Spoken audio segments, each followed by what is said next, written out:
You never noticed you're still marking territory. You sat down at the same seat in that coffee shop again. Not because it was the best seat. Not because the view was better. Something in you just needed it to be yours.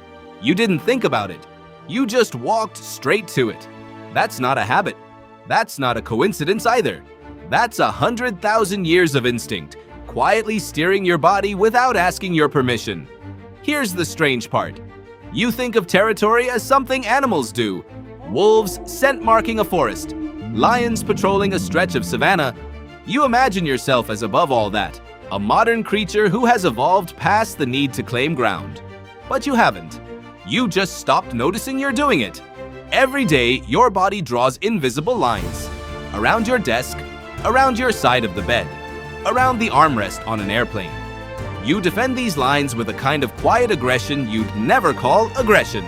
A raised eyebrow, a pointed sigh, a slow reclaim of the space someone else dared to touch. Psychologist Robert Summers spent years studying exactly this. In the 1960s, he watched how people behaved in libraries, cafeterias, and public parks, and he found something remarkable. People consistently claimed personal territories in public and semi-public spaces, using markers like books, jackets, or bags to reserve areas even when they stepped away. A jacket on a chair wasn't just a jacket, it was a flag planted in soil.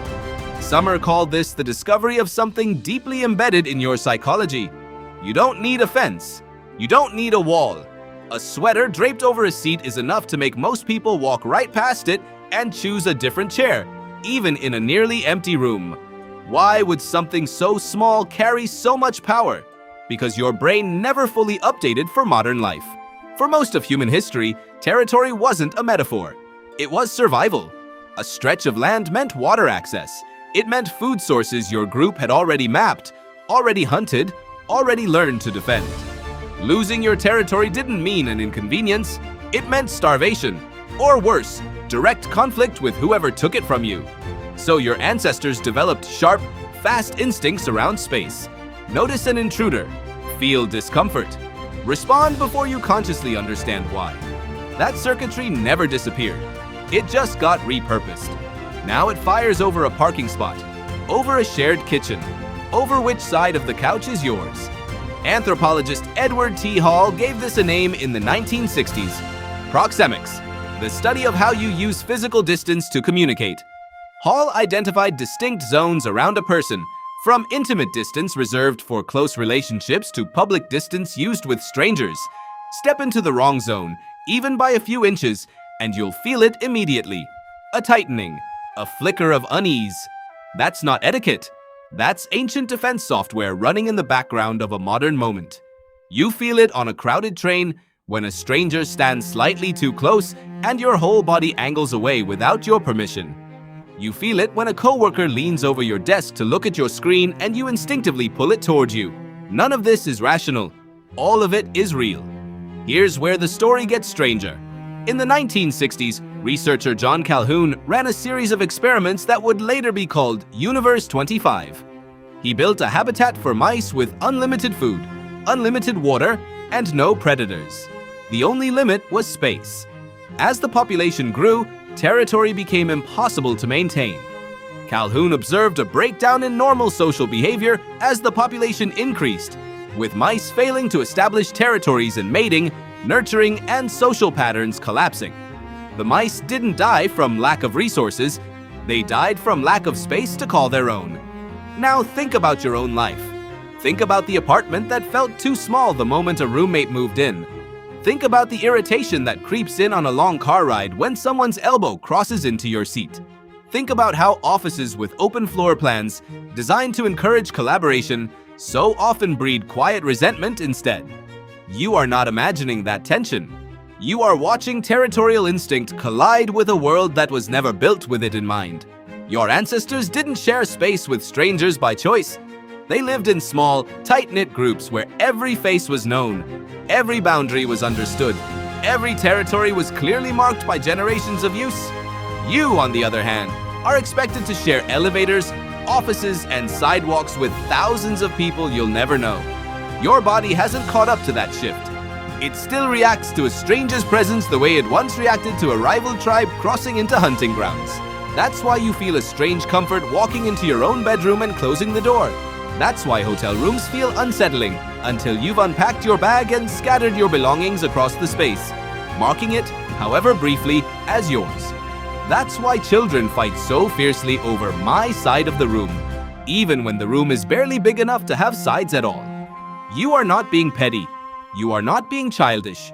You are running code written long before language existed. And it isn't just physical space. Watch how fiercely people defend digital territory too. A group chat with unspoken rules about who gets to post what. A shared document where someone's edits feel like an intrusion rather than a collaboration. A social media comment section defended like a doorway, with certain voices treated as invaders the moment they appear. The land has changed, the instinct hasn't. Even your sense of identity works this way. Ask someone about their hometown, their alma mater, their favorite sports team, and watch how quickly a soft conversation can turn sharp. You're not just discussing preferences, you're defending a territory of belonging, an invisible boundary drawn around your sense of self.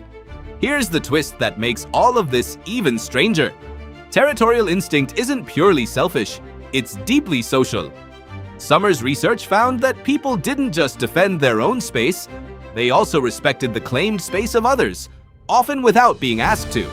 A jacket on a chair worked because everyone silently agreed to honor the same unspoken rule. Territory, in other words, isn't just about conflict, it's about cooperation built on mutual respect for invisible lines.